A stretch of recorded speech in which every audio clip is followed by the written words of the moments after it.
KaraokeBooks. The Adventures of Ferdinand, Count Fathom. Tobias Smollett. Audiobook. Chapter 43. Fathom justifies the proverb, "What's bred in the bone will never come out of the flesh." Some circumstances of this conversation made a deep impression upon the mind of our adventurer, who nevertheless concealed his emotions from the knowledge of his friend, and was next day introduced to that hidden treasure of which Rinaldo had spoken with such rapture and adoration. It was not without reason he had expatiated upon the personal attractions of this young lady, whom, for the present, we shall call Monimia, a name that implies her orphan situation. When she entered the room, even Fathom, whose eyes had been sated with beauty, was struck dumb with admiration, and could scarce recollect himself so far as to perform the ceremony of his introduction. She seemed to be about the age of 18. Her stature was tall, her motion graceful. A knot of artificial flowers restrained the luxuriancy of her fine black hair, that flowed in shining ringlets down her snowy neck. The contour of her face was oval, her forehead remarkably high, her complexion clean and delicate, though not florid, and her eyes were so piercing as to strike the soul of every beholder. Yet, upon this occasion, one half of their vivacity was eclipsed by a languishing air of melancholy concern, which, while it in a manner sheathed the edge of her beauty, added a most engaging sweetness to her looks. In short, every feature was elegantly perfect, and the harmony of the whole ravishing and delightful. It was easy to perceive the mutual sentiments of the two lovers at meeting, by the pleasure that sensibly diffused itself in the countenances of both. Fathom was received by her as the intimate friend of her admirer, whom she had often heard of in terms of the most sincere affection, and the conversation was carried on in the Italian language, because she was a foreigner who had not as yet made great proficiency in the knowledge of the English tongue. Her understanding was such as, instead of diminishing, reinforced the prepossession which was inspired by her appearance, and if the sum total of her charms could not melt the heart, it at least excited the appetite of Fathom to such a degree, that he gazed upon her with such violence of desire, as had never transported him before, and he instantly began to harbor thoughts, not only destructive to the peace of his generous patron, but also to the prudential maxims he had adopted on his first entrance into life. We have already recorded divers instances of his conduct to prove that there was an intemperance in his blood, which often interfered with his caution, and although he had found means to render this heat sometimes subservient to his interest, yet, in all probability, heaven mingled the ingredient in his constitution, on purpose to counteract his consummate craft, defeat the villainy of his intention, and at least expose him to the justice of the law, and the contempt of his fellow creatures. Stimulated as he was by the beauty of the incomparable Monimia, he foresaw that the conquest of her heart would cost him 1,000 times more labor and address than all the victories he had ever achieved.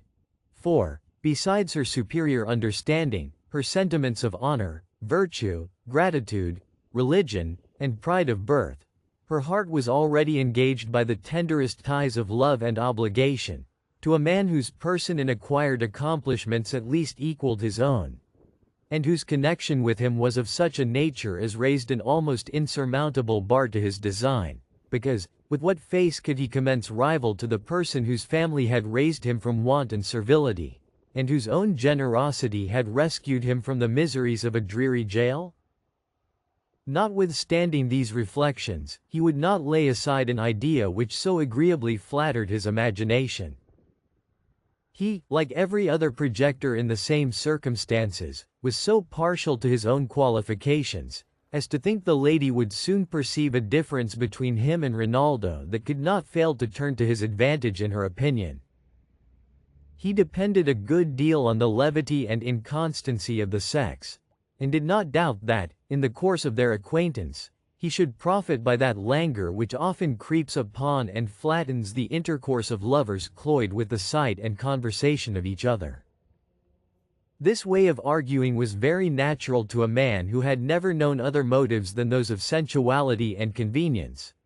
And perhaps, upon these maxims, he might have succeeded with 9/10 of the fair sex. But, for once, he erred in his calculation. Monimia's soul was perfect, her virtue impregnable. His first approaches were, as usual, performed by the method of insinuation, which succeeded so well, that in a few days he actually acquired a very distinguished share of her favor and esteem. To this he had been recommended, in the warmest strain of exaggerating friendship, by her dear Rinaldo. So that, placing the most unreserved confidence in his honor and integrity, and being almost quite destitute of acquaintance, she made no scruple of owning herself pleased with his company and conversation. And therefore he was never abridged in point of opportunity. She had too much discernment to overlook his uncommon talents and agreeable address, and too much susceptibility to observe them with indifference. She not only regarded him as the confidant of her lover, but admired him as a person whose attachment did honor to Count Melville's choice. She found his discourse remarkably entertaining, his politeness dignified with an air of uncommon sincerity, and she was ravished with his skill in music, an art of which she was deeply enamored. While he thus ingratiated himself with the fair Monimia, Rinaldo rejoiced at their intimacy, being extremely happy in the thought of having found a friend who could amuse and protect the dear creature in his absence. That she might be the better prepared for the temporary separation which he meditated, he began to be less frequent in his visits, or rather to interrupt, by gradual intermissions, the constant attendance he had bestowed upon her since her mother's death. This alteration she was enabled to bear by the assiduities of Fathom, when she understood that her lover was indispensably employed in negotiating a sum of money for the purposes of his intended voyage. This was really the case, for, as the reader hath been already informed, the provision he had made for that emergency was expended in behalf of our adventurer, and the persons of whom he had borrowed it, far from approving of the use to which it was put, and accommodating him with a fresh supply, reproached him with his benevolence as an act of dishonesty to them, and, instead of favoring this second application, threatened to distress him for what he had already received. While he endeavored to surmount these difficulties, his small reversion was quite exhausted, and he saw himself on the brink of wanting the common necessaries of life. There was no difficulty which he could not have encountered with fortitude, had he alone been concerned.